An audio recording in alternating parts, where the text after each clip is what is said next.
Hello, welcome to Conversations with Dr. Stephen Greer. This is Dr. Greer, and I'd like to thank the people at the World Puja Network for hosting us here every 2 weeks. And we're going to be talking about some very interesting top-secret government documents today. And I'm joined today with Linda Willitts, who has worked with us for about 12 years on these projects. And we're going to be very focused on some of the content of the briefing materials that have been provided to President Obama and the top administration officials over the past year. We're wanting to focus on this because many people have asked what are some of the things that are in this briefing. Now, I'd like to explain that about 3 or 4 months ago, in October of 2009, we released the contents of the cover letter from the Disclosure Project and that I wrote for President Obama and the Obama administration that went to them shortly after the inauguration. And we released it because we felt that after about 9 months it was time that the public should be able to see the content of that. That is at disclosureproject.org and also cceti.org. And there should be a link if you go to disclosureproject.org and see this overview of the subject, which I wrote, which many people have felt is one of the best summaries that exists for the subject. So that is up on our website. What is also now up on our website are just a sampling of some of the dozens of top-secret documents that we have provided to the Obama administration. And one of the things that I wanted to go through so that people have a sense of the content of this briefing is that material today. And I think the reason for this is that so many people who are interested in what we're doing with Contact have also asked, what are the foundation for the assessments that we've made, that number one, we're not alone in the universe, and number two, that it's been kept secret for many decades from the American public and the world, and also number three, what is the proof of this? So we want to go through some of this today. It's all been put together over the last 20 years by the Center for the Study of Extraterrestrial Intelligence and the Disclosure Project, and you can go to cseti.org and disclosureproject.org to see much of this, but we're just going to review some of this. Of course, we can't go through all the thousands of things that exist. I point out to folks, I was interviewed recently, and someone said, well, what in particular? I said, well, it's the weight of the evidence. I mean, there's something on the order of 4,000 cases where these ET spacecraft have landed and left physical evidence. And we have these sort of cases in the briefing materials we gave the President. For example, the French government released and provided to us the account of the landing of an ET spacecraft in Provence, France, back a few years back, I think it was in the 80s, where it actually landed in a lavender field. And these ETs were seen by a farmer outside the craft gathering samples of lavender in this field and obviously doing some kind of biological sampling. And it left a physical trace where the place where the ET spacecraft sat down indented the soil and left energetic changes in the soil and the plants, which were very well documented and studied actually by their space institute. Their equivalent of NASA in France is Japan. So these are the sort of cases that are in this briefing. So when people say, well, is there any physical evidence and proof? We say, yes, there's an enormous amount of it. There are 4,000 of these sort of cases, like the one in Provence. I also point out that there are over 3,500 pilot cases. And some of the best of these are ones that we have gotten through the Disclosure Project, and if you go to disclosureproject.org and get the book Disclosure and the videos that go with it, where we have these top-secret government officials speaking, you'll see some of these documents and their testimony. And one really good example is a man named John Callahan who approached me after he had heard me publicly at some point back in the 90s, and he says, everyone's always asking who are the high government officials who know of this information and have seen this information and who have seen how it's been kept secret, and I am one of those people. And he volunteered to come forward, and he became part of the Disclosure Project effort. And he was the man at the FAA. He was the third highest ranking official at the FAA during the Reagan years. And he was the one who investigated this case where a massive ET spacecraft the size of a battleship was tracking alongside a Japan Airlines 747 over Alaska. I believe it was 1986. And he said that this was not only on the radar of the civilian radar, but it was also on military radar, and the military scrambled jets. The pilot of the 747 Japan Airlines cargo craft said that they not only could see it visually, but had it on their onboard radar, and that it interacted with them and signaled, and that in addition to that, they were able to determine that this enormous spacecraft would move from one area of the sky, and in one radar scope sweep would then reappear, sort of dematerialize and rematerialize many, many miles away in another part of the sky within one sweep of the radar scope. We have not only the testimony of the pilot of the 747 and also this senior official at the FAA, but we also have the top secret government documents that he was able to acquire, including the original, I want to emphasize this, original radar tracking and the digital readout and report of this, proving that this was a solid object that materialized and was moving in this way.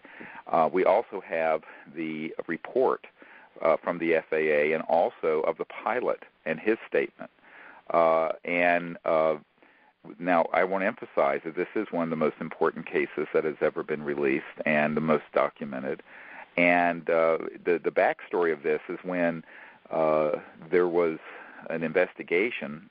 John Callahan was head of the Accidents and Investigations section of the FAA at the time, and this was handed off to him on an urgent basis when the event occurred. And he reviewed it, and at some point he got called in to do a briefing, and Reagan's science advisor people were there, and there were 3 people from the FBI and the CIA. And there was an admiral at the time who was head of the FAA.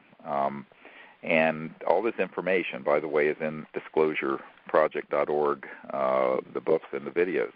Now, interestingly, the meeting proceeded as a briefing that John Callahan was sort of conducting for all these senior officials from the CIA and the White House and what have you. And at the end of it, the CIA guys said basically, well, we want all of the original materials. We're going to take everything in this room, because there were boxes and boxes full of digital readouts, radar tapes, reports, analysis, everything. Huge volume of data and documentation. And they said this is one of the best reports that we have ever had of one of these objects, and we're going to take all this, but we're going to take everything so that nothing will be left here at the FAA. And they also proceeded to tell him that this meeting never happened, this event didn't happen, and nothing is to be said to the public. Well, John Callahan was astonished because he said, well, here's prima facie evidence of us being visited by very advanced technological civilizations, and he was witness to the cover-up. He was witness to how the secrecy was slammed down on this thing. Interestingly, and this is the thing that most people don't realize when they read this story, is that all the material that John Callahan had at the admiral's, who was head of the FAA, briefing room, and that was taken by the intelligence community, were actually copies and not the originals. When he retired from the FAA, he took the originals with him and then provided them to us, the Disclosure Project. So we have them. Now, interestingly, he said that this is sort of an outrage that something like this would be kept secret. And so this is one example. So when people ask, what evidence and proof do you have? I said, well, we have 4,000 landing cases with the documentations from the official government research scientists, like the Provence case in France. We have 3,500 pilot and radar cases like the one I just described to you. We have, of course, a huge number of astonishing videos and photographs of these objects. And we have the top secret witness testimony of 110 of these sort of government and corporate officials like John Callahan from the FAA that are all in our possession. Now, obviously, those were thousands of pages of transcripts and thousands of pages of government documents and thousands of pages of report incidents, and no one's going to read a book that large. So what we did, just so people have an idea, in the last 10 years, we put all this together into the Disclosure Project book and into the videos. And you can go on disclosureproject.org and get the 2-hour and also a 4-hour video of these top secret witnesses speaking. And also on the 2-hour video called Disclosure that have these top secret witnesses speaking, there was also a nearly 500-page briefing document that was a lot of the material that was provided to President Clinton's CIA director and to President Clinton and other senior officials back during that period in the 90s. And in that are also some very important top secret documents, including some of these that I'm going to share today with folks, and that we've also included in the briefing materials for President Obama and his administration, his senior officials. So I wanted to give this background to people so they have sort of a sense of the scope of the information and the gravitas of it, but also the credibility of it. We're not dealing with secondhand accounts. We're not dealing with secondhand reportage. And what's interesting is the hypocrisy in the mainstream media. You know, if you have 3 independent people who will confirm a sexual affair with the President of the United States, you can have them impeached. And it'll be front-page news in the papers for 2 or 3 years. Here we have 110 first-hand top-secret whistleblowers from inside the government, thousands of government pages, and the kind of dispositive proof that I'm talking about in terms of radar tapes and images and landing physical evidence, physical proof. And you cannot get a story on this done credibly in the New York Times or Washington Post. So you have to ask yourself who really controls the big media. And this is why the Internet and shows like the World Puja Network are so important to freedom and democracy, is that there be an avenue for people to hear the truth and learn this information without the filter of these large corporate lackeys of the national security state keeping all of it secret. So that's our purpose, and that's why, you know, we exist. One of the reasons we exist, because people need to understand that this is not just based on, little ladies in tennis shoes seeing a light in the sky. The way this is often portrayed in the media is that, they'll interview someone, who lives in a trailer park who has half his teeth missing and can't articulate a grammatically correct sentence. And they'll say, this person, and they'll just try to discredit the subject that way. And it's all stagecraft. It's all gamesmanship. It has nothing to do with the truth. And in reality, you have, astronomers, and you have PhD scientists, and you have senior government officials, and you have, highly qualified technical people and pilots and people like this who are all providing this positive proof and evidence and testimony and documents that if it was on any other subject, it would be the end of it. There would be no further discussion of a question about whether it exists. So I just want to point that out to folks, because many times people will ask the question, how do we know this exists and what is the evidence for it? And so we're wanting to just do a little bit of a review of that today. Now, one of the things that I think is very important to understand is some of the documents that we have acquired are documents that are top secret but have not been declassified. And many people have felt this to be quite astonishing and have asked me, well, how is that legal? I want to give you a little bit of the background that over the last 10 to 15 years of how we came to be able to operate in this fashion.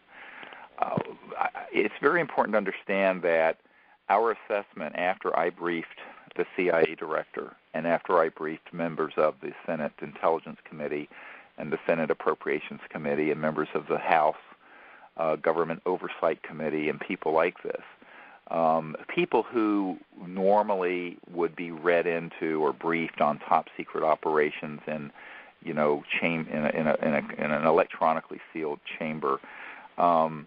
These were all people who were being left out of the loop and lied to about this subject. I also met with and personally briefed face-to-face the director of the Defense Intelligence Agency, which is the largest intelligence gathering operation for the Pentagon. It is like a CIA within the Pentagon, with some 10,000 people who work there. I also have briefed the CIA director directly. I've also briefed the head of intelligence for the Joint Chiefs of Staff, J2, which is the person who's in charge of intelligence analysis and assessments for the Joint Chiefs of Staff of the United States. I've also met with the former Minister of Defense head, Lord Hill Norton, who was a 5-star admiral and had been head of the Ministry of Defense, but also head of the Military Committee for NATO. And every single one of these senior officials had been denied access to this information. And I think this is what's very important. Once between 1993 or 92 and 1998, when we worked through the system and concluded that there was an extra-constitutional, rogue, illegal, secret government within the government, a sort of a transnational entity that was keeping this secret, much as what Senator Inouye described during the Iran-Contra hearings when he said, and I'm paraphrasing here, that there exists a secret government with its own Air Force, its own Navy, its own funding mechanism, etc. And by the way, this quote is on our website and also in the book and on the videos, the actual footage of Senator Inouye saying this. What I think that people have to understand is that this group, it's called Majestic for short, that was formed during the Truman era, escaped the control of the President of the United States during the Eisenhower period and has remained independent and functioned as a governing entity unto itself, and has therefore broken all the laws of the United States and is itself rogue and illegal. Therefore, a priori and forever, we declared that group rogue, and any documents, testimony, material, information, intelligence about this subject we declared to be public domain with no national security classification around it. Now, the reason for that, and this is very important that people listen carefully to what I'm about to say, is that let's say that you're running a criminal, and you're a member of the mafia, and you're running a criminal enterprise. If you're running a criminal enterprise and you enter into a contract or an agreement with someone, that contract and agreement is unenforceable because the enterprise itself is illegal. It vitiates and completely negates that agreement. In the same way, these programs that are illegally run, that have lied to presidents and have lied to members of the Congress and have even lied to senior military and intelligence officials that I have briefed, they cannot then claim protection under the National Security Act. Now, they have a lot of people hoodwinked who work for them who don't know this, because the lower level, or should I say mid-level and lower level functionaries within these top secret programs think that they're being properly managed and run. But we can prove otherwise. And once we were able to do that by 1997 and 1998, we declared in an open letter to the government, which is in our book, the first book I wrote, Extraterrestrial Contact, The Evidence and Implications, which is also at disclosureproject.org for anyone to read. We declared in a letter that went to all the heads of the various agencies of the government that these projects were illegal, and therefore we were liberating all the witnesses, all the top secret sources, the whistleblowers, and the documents. And I put out a call for people to come forward, and boy, did they. We have now over 500 of these sort of top secret people who have given me information on how these operations are going forward and what they're doing. I have distilled that information into this briefing for the President of the United States and also for the public to see. And there are, as a result, some top-secret documents that were given to me from insiders that are unquestionably authentic, that have not been declassified. But we have considered them public domain because they are being kept secret by a group that routinely lies to the constitutionally and legally required oversight officials, meaning the President, the Secretary of Defense, the members of the Cabinet, and the senior committee members of the Congress. And therefore, they have basically rendered themselves unprotected. And we, as an act of true legal civil responsibility, have decided these documents can be known. For this reason, we have now placed on our website some of these documents. And one of the ones I want to refer to, which is one of the first ones that you will see when you get on our website, and that is certainly one of the first documents that President Obama saw. And also, I have to say, this briefing went to the new CIA director of the CIA, Leon Panetta, and the chairman of the House Intelligence Committee, and Secretary of Defense Gates, and a few other folks. And from 1991, 28 July 1991, at 0900 hours, we have here a document from the NRO, that's the National Reconnaissance Office. Now, most Americans have never heard of this group. It's a very top-secret operation that runs satellites and reconnaissance systems, and it was from their NRO Central Security Service, and it was a classified, restricted document, and the subject was a Special Security Advisory / Blue Fire was the code name. And what is very important in this document, basically the reason it was written, is that there was a group of people who were trying to penetrate the perimeter of the so-called Area 51 and see what it was that we were flying and doing out there. And this document was basically a security alert because of this attempt to penetrate late at night the perimeter of that base by a group of people who were trying to find out what in the heck was going on out near in Nellis Air Force Base, Area 51, which is better known as S4, S12, S9, Pahut Mesa. Now, I want to go through this document, and if you're on our website and you're looking at it, the really important part of this document is the distribution list. And if you look at it, the distribution list includes names such as Royal Ops, Cosmic Ops. Now, we've heard for years there's a cosmic top-secret clearance compartmentalized that deals with the ET issue. Here it is in black and white, Cosmic Ops. Maj Ops for Majestic, and also Magi Ops. Both are related to the Majestic, but they're different compartments.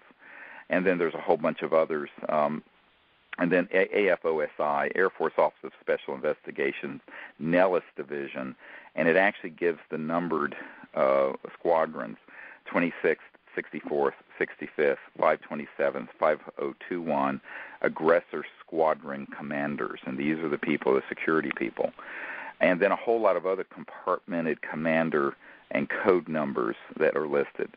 And then what's very important are all the MOC, the Military Operating Centers.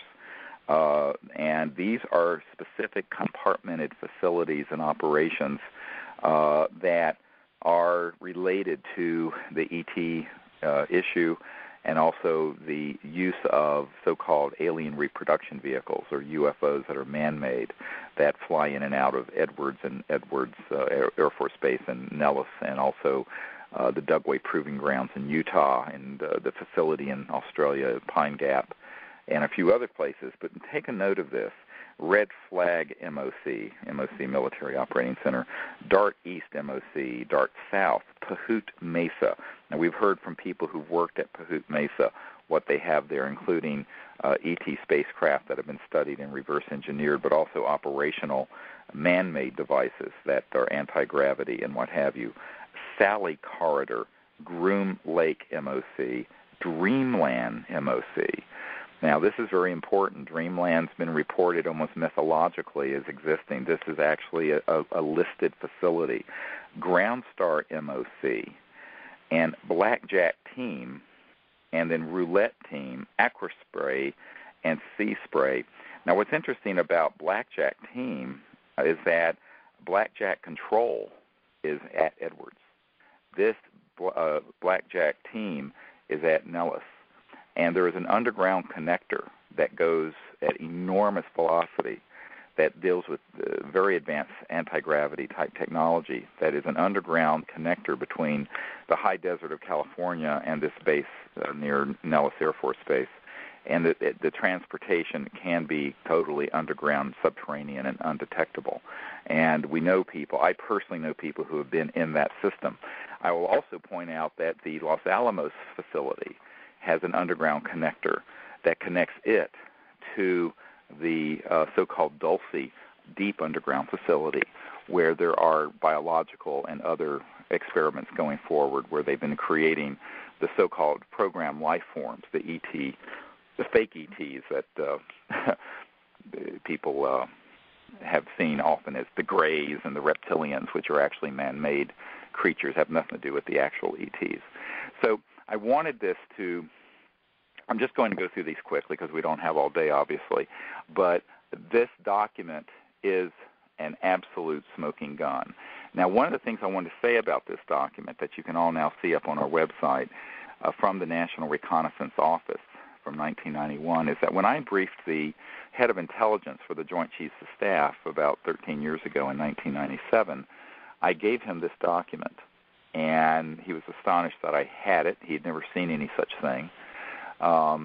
He could not find out anything about these programs, and I therefore gave him a packet that is included now in the materials that, as I mentioned, on this 2-hour DVD, there is a almost 500-page packet of briefing materials that include these documents.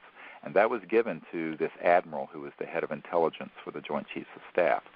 And as a consequence, he received that prior to my meeting with him personally. And he looked into this, and he found that through one of these numbered and named compartments, which I don't want to go into which one, he was able to locate it under his command. And through his command, which, of course, he didn't even know it existed. This is the nature of these unacknowledged black projects. And so when he got hold of them, he said, look, I'm Admiral so-and-so. I want to be read into, which is military talk for briefed, I want to be read into this project. And he was told, Admiral, we know who you are, but you don't have a need to know. And he, of course, was livid. He said, God damn it, if I don't have a need to know, who does? I'm the head of intelligence for the Joint Chiefs of Staff. And they said to him, sir, we cannot discuss this with you further.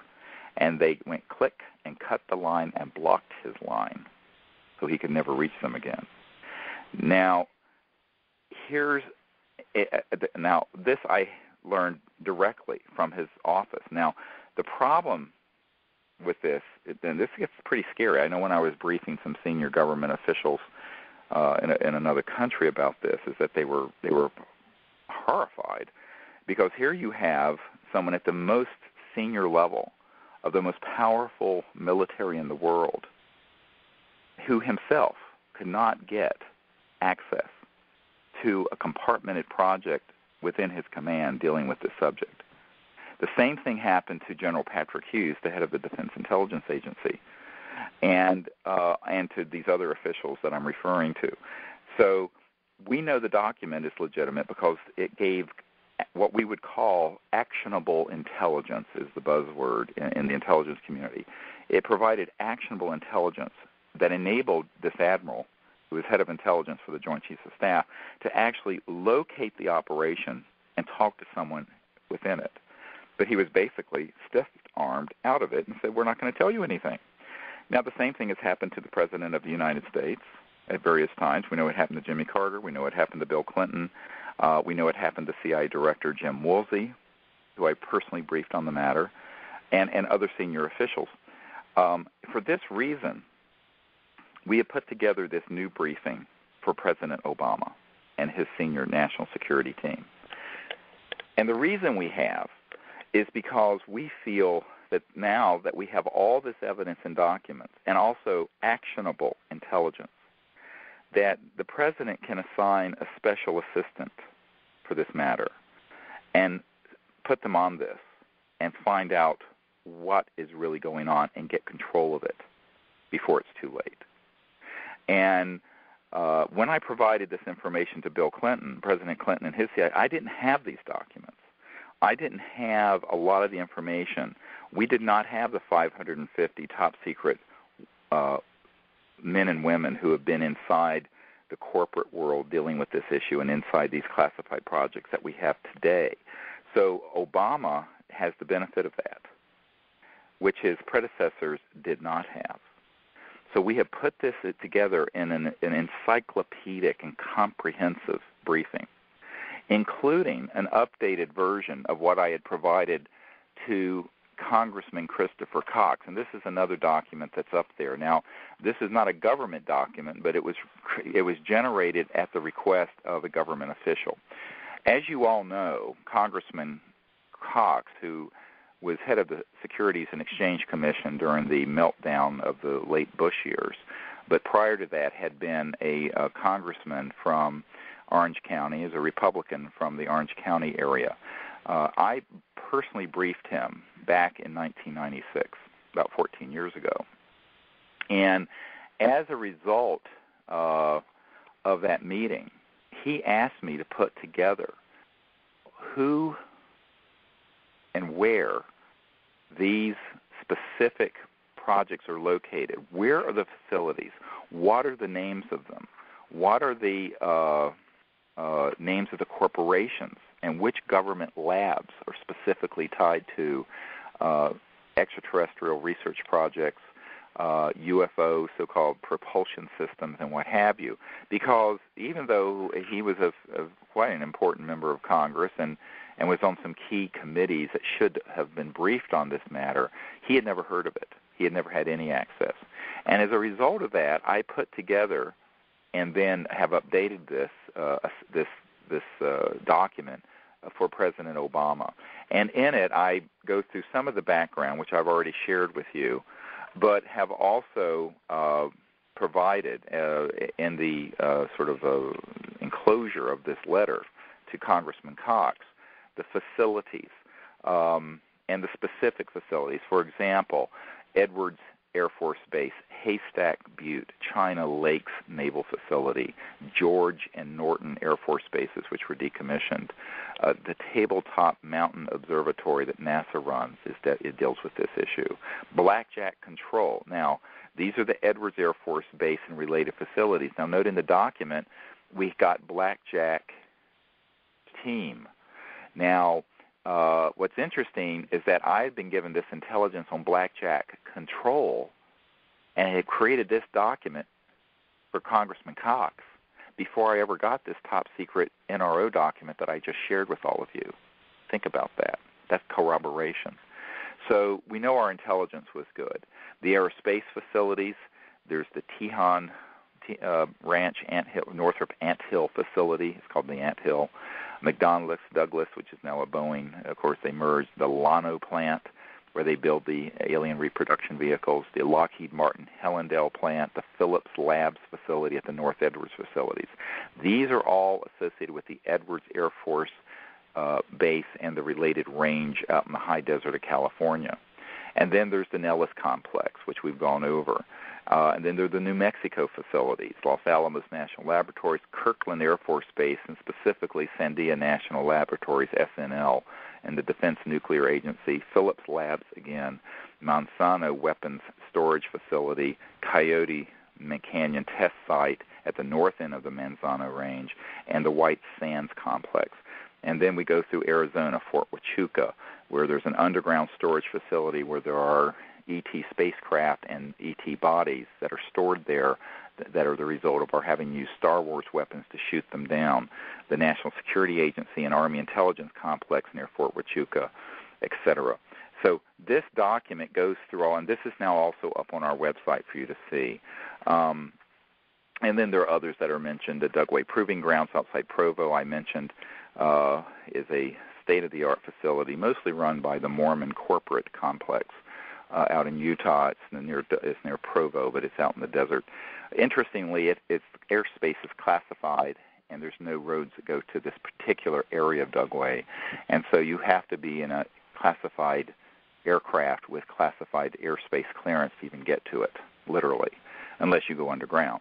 And there's also the Redstone Arsenal Complex in Alabama, the Pine Gap Underground Facility in Australia, and the Lawrence Livermore Labs, and the Cheyenne Mountain Deep Space Network, as it's called, that has a dedicated console 52, is what it used to be called, that tracks ET spacecraft as they approach the atmosphere. And then there are various other government agencies I list that are involved, the DARPA, DIA, CIA, NRO, etc. And then the private corporations that have been involved in this over the years, BDM Corporation, Bechtel, Booz Allen Hamilton, Boeing, EG&G, E-Systems, Lockheed Martin, McDonnell Douglas, which is now part of Boeing, MITRE Corporation, Northrop Grumman, Phillips Labs, Raytheon, E-Systems, etc., Rockwell, SAIC, TRW, Wackenhut, and others. So these are all ones that are listed, and then there are a set of suggestions and recommendations for action for the congressman. So this is a very, very important document that gives people sort of an overview, and there are other facilities as well. We learn of new facilities and corporations all the time. So those are some of the things I wanted to share. You get a sense of the sort of, and we're just now through 2 documents that are out of the hundreds that are in this briefing for the president. Historically, though, I think there are some very interesting documents that people often overlook. One that I understand was unintentionally declassified, that was a top-secret document from Canada. It's known popularly as the Wilbur-Smith Memo, dated November 21st, 1950. Now, this is 60 years ago now, almost. And this particular memo from the Department of Transport that was top secret was a communication from this scientist who was looking into the ET issue. And they had been asked about it because some of the people in the government of Canada had heard that we had acquired one of these so-called, back then they were called flying saucers. And in this top-secret memo, we make note on the second page of it, and this again is in the materials that are now on the website and in the book. But it says a few very interesting conclusions.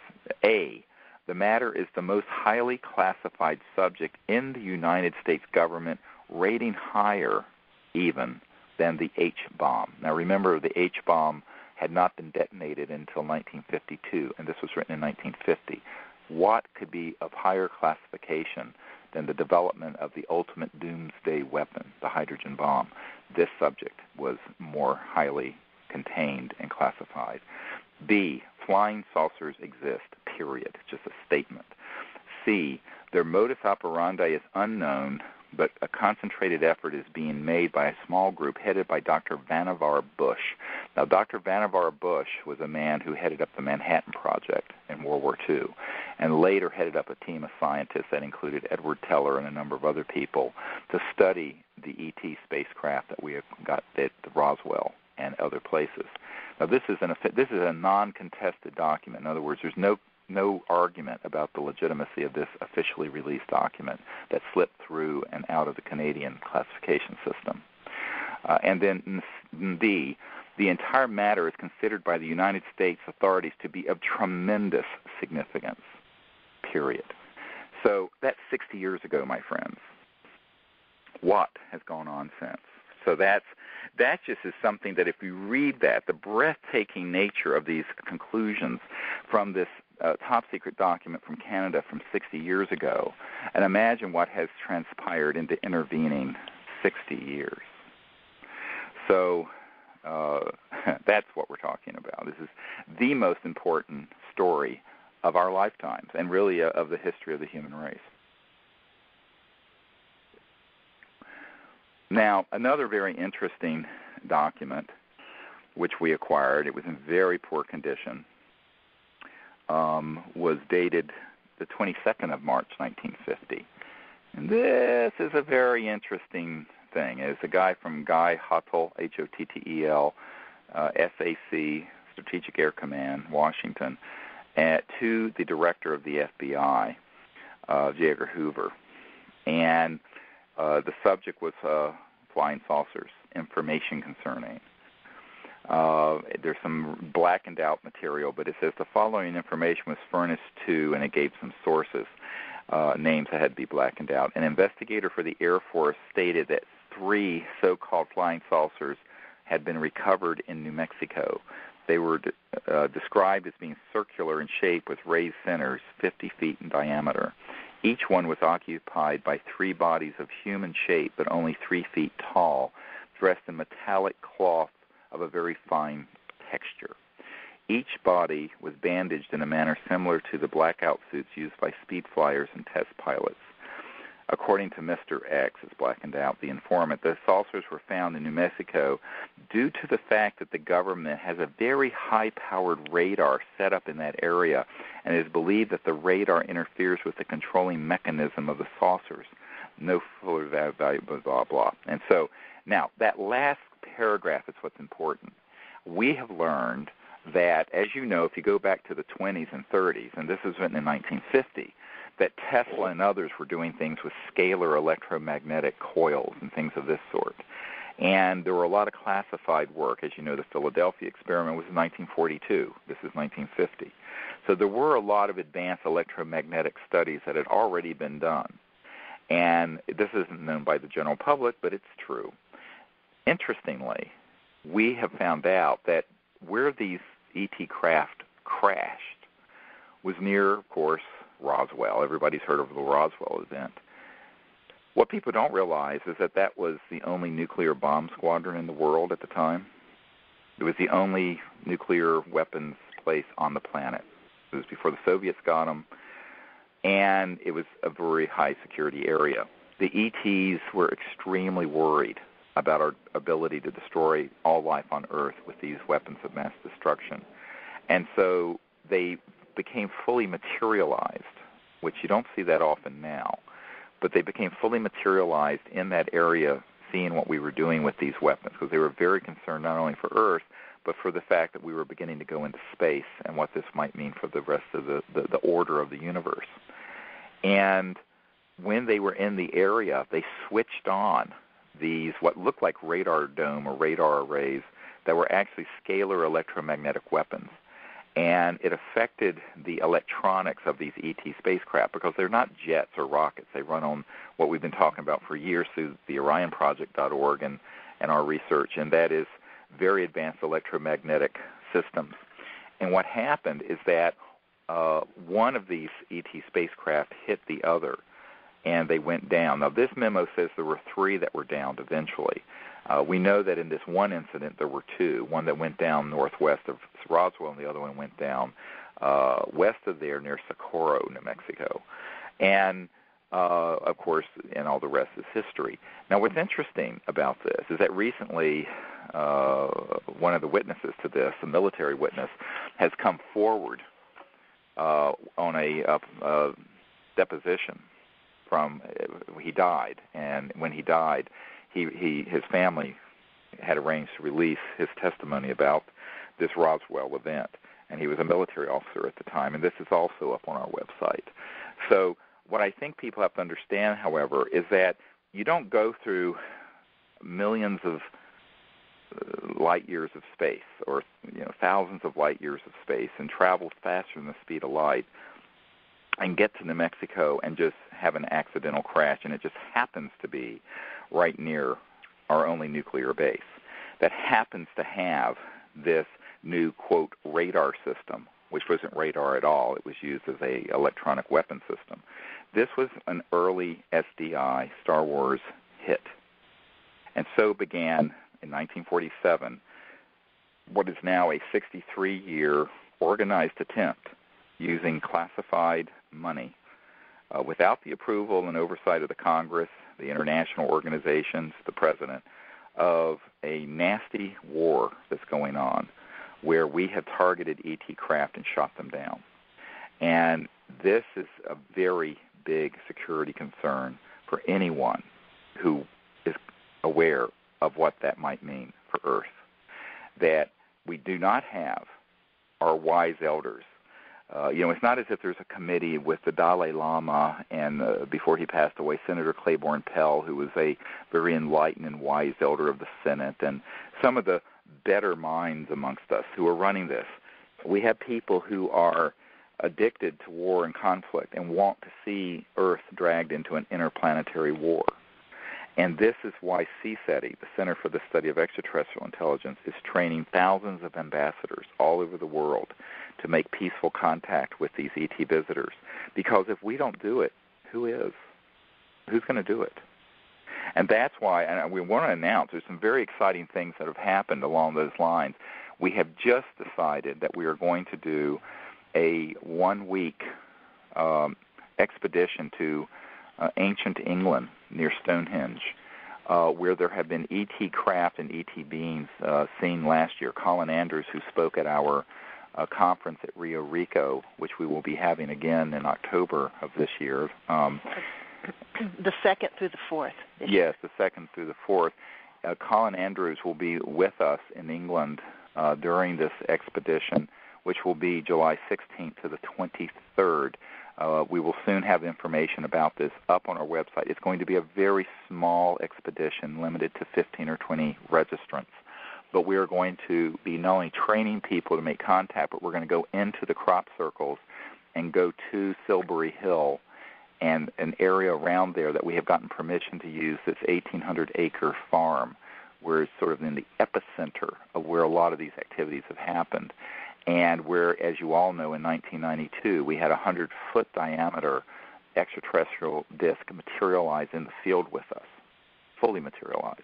We're going back there. First time we've been back there in 10 years. So it's going to be a very, very exciting event. And those of you who want to join us, you're welcome to inquire. We're also going to be doing an event for 3 nights in Brittany in France.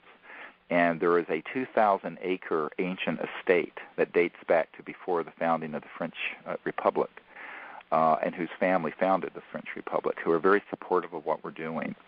And they have opened up this 2,000-acre estate for our exclusive private use for a 3-day, 3-night training expedition on the continent.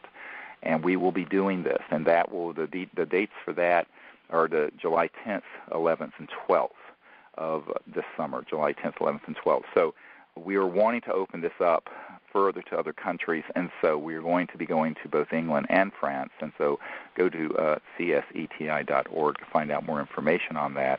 And the details will be forthcoming soon. We're just in the planning stages of this. But I can tell you that it will be historic because there has been an increased level of ET contact with our group, as you all know from the image of this ET that was taken at Joshua Tree. We'll soon be releasing some images of ETs that appeared and were photographed at Boca Grande Island in the Gulf of Mexico about a month ago, or less than a month ago. And we know that in the last year, there have been fully materialized craft and ETs that have been seen by the police and other people right near where we're going to be doing this contact expedition in England this summer from July 16th to the 23rd. We're going to be actually staying in a wonderful hotel right near Stonehenge. I mean, a stone's throw from Stonehenge. It's going to be amazing. And then at this place in Brittany, on this 2,000-acre estate, there have been actual hoverings and near landings of ET craft observed by the owners of the estate and the people in the area over the years. So it's a very important contact area. So these are all really exciting developments. In addition to the expedition at the Outer Banks that we're going to be doing April, I think it's 11th. It's 11th through 17th. Yeah, so in about a month we'll be doing a whole week at the Outer Banks of North Carolina out in the Atlantic Ocean. and you're welcome to come to that. And we're also planning to be in Creston, Colorado, up in the high desert of the San Luis Valley at about 8,000 feet in June. So we're doing something pretty much every month now. In August, we're going to be at Mount Shasta, California, and then in October, we're going to be doing the big conference with Richard Hoagland, who did all the work with the structures on Mars and the Moon, and who used to be a science advisor to Walter Cronkite. He and Dr. Ted Loder and Colin Andrews of Crop Circle fame and myself will be presenting at Rio Rico this year in October. And we're also going to be doing a 2 or 3 day workshop in Nashville, North Carolina in September, and then, of course, in Joshua Tree in November. So we're going to be very busy, and you're invited to attend one or more of these. And I think it's very important for people to realize that after 60-some years of clandestine, aggressive Star Wars-type behavior towards these very enlightened interstellar civilizations, that it's time that we form a global network, a council of our own here on Earth, to create universal peace and to contact openly. And the ETs are saying yes. Every time we do these expeditions, there is an increasing, shall we say, thinning of the veil, where they're coming further and further into this dimension, and the sort of ramping up of this quantum transformation, this huge leap forward that our civilization is about to make, is becoming quite evident.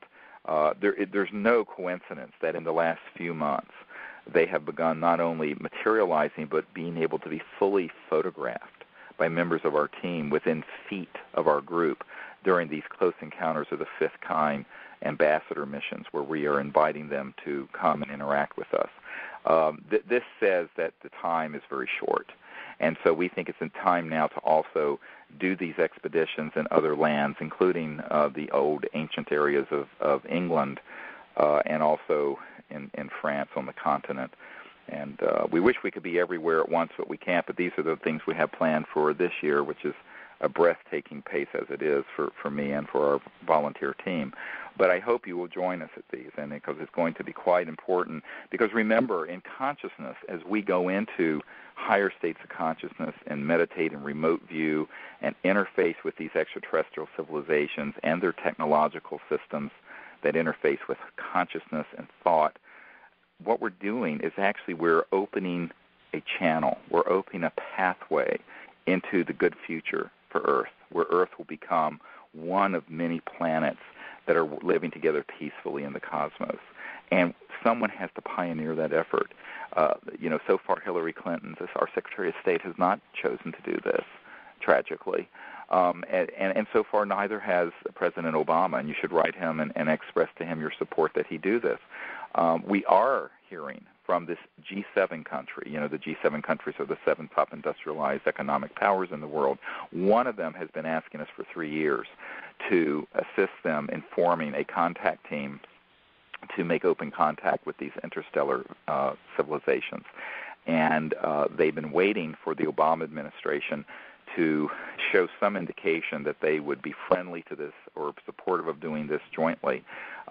We are still, of course, waiting to see what President Obama and his national security team decides to do with this issue. They may take a pass, like many other administrations have, because they're intimidated by taking on this very powerful international group that's keeping it secret. On the other hand, we can hope and pray that we have more courage and more intelligence in this particular president than we did in some of the past ones, but this remains to be seen. I think that he does need to hear from you. I think you all need to go to our website where we have a system where you can contact the president and your members of Congress and say, look, we would like to see action taken on this.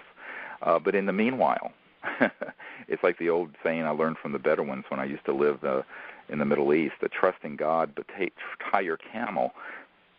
We need to tie our camel. We need to empower ourselves to take care of this ourselves. We can hope that maybe the powers that be in the governments of the world turn around on this issue and do something constructive. But I think that we shouldn't be passive waiting for that to happen.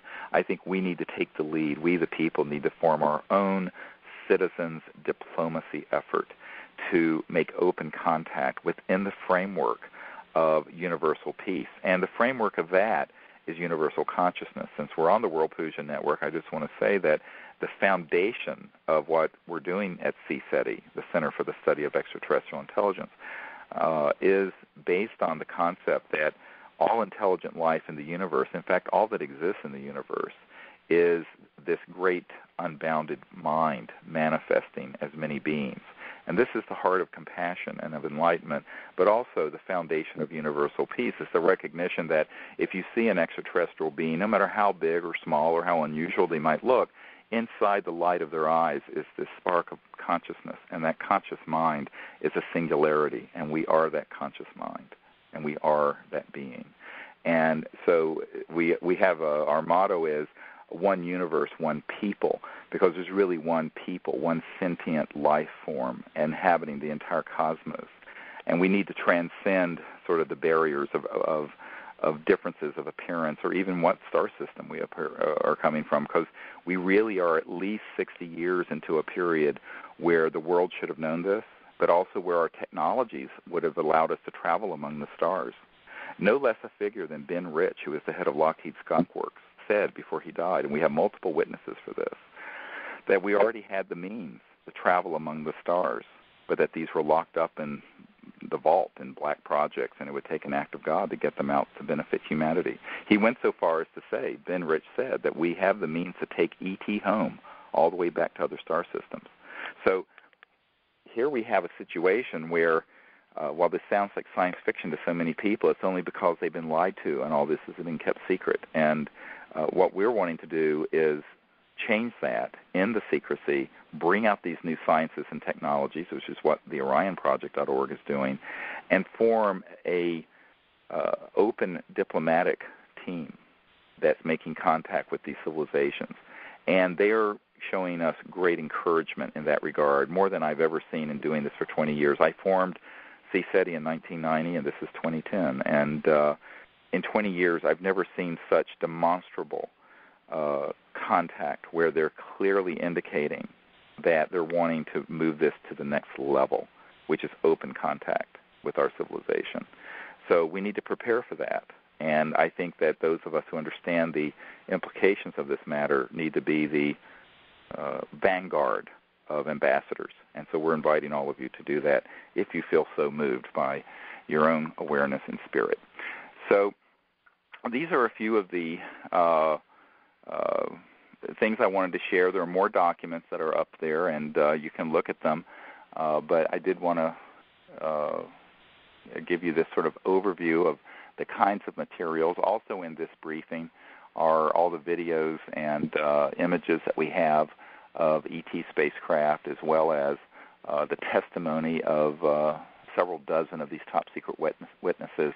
So all of this is being given to the President and to his senior national security team. And we're wanting to have some of this now up on our website, and I hope you will visit disclosureproject.org and CSETI.org as well.